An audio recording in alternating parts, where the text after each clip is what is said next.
kini ato na siyang pagasugdan, ato na siyang butangan og citric acid. Ayaw bug kabalak ka mga idol ha, kay kining citric acid is food grade organic chemical. Kini mo according to sa mga eksperto, kini nagikan sa crude corn through fermentation, so dili ni siya toxic. So ato siya butangan og bali 5 ka scoop mga idol, 5 lang kay dili man siya kayo kuan, wala man siya dug clog na stock lang ni siya ang kini akong membrane. Kini 5 ka scoop. Wala yun tang natong i-mix ito na siyang ukay-ukayon na unya mga idol.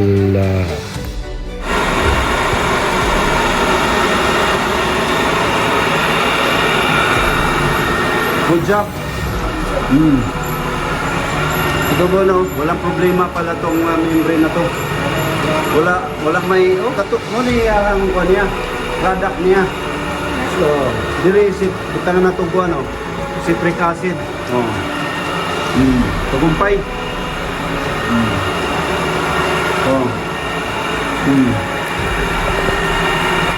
Ayun, natapos na yung 5 minutes na po, no?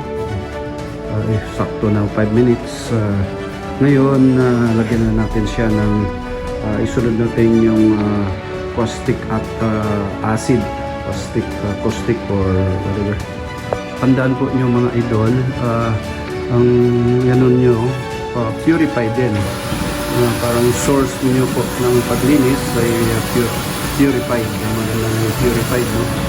So, purified yan, since marami tayong purified. O dili na tamaglangan mga idol, atong isunod ang caustic acid.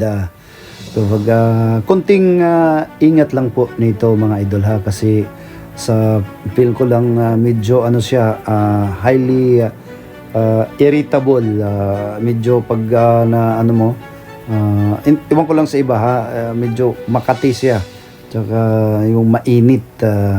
Ito ay ano din po, organic chemical. Ang paglagay nito mga idol, 5 scoop din, since ang ano nito is ano lang, 10 minutes lang po, no? Ang process nito, continuous kumbaga recycle lang po yung cycle lang po yung tubig niya, no, with caustic acid. Tsaka ito po mga idol, wag po kayo mag-alala, no, kasi ito po ay non-toxic chemical, kagaya ng isa yung ano po natin, citric acid. Yun, ano muna tayo, hugas muna tayo kasi medyo makati nga sa akin, para sa akin makati natin. Paghaluin natin ito, alam mo,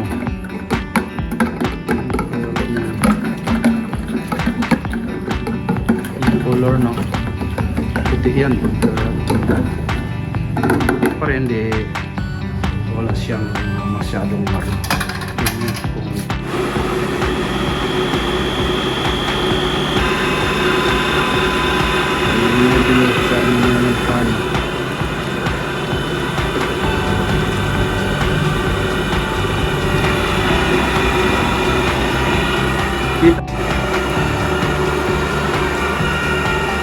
Purified, kasi maxing tayo niyan.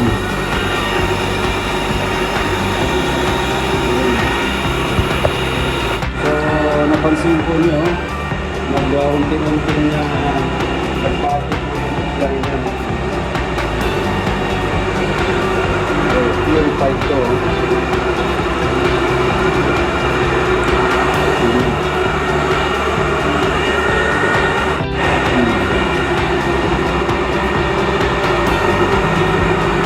Ayun, another success sa trabaho natin, no, mga idol. Salamat sa Panginoon. Gusto na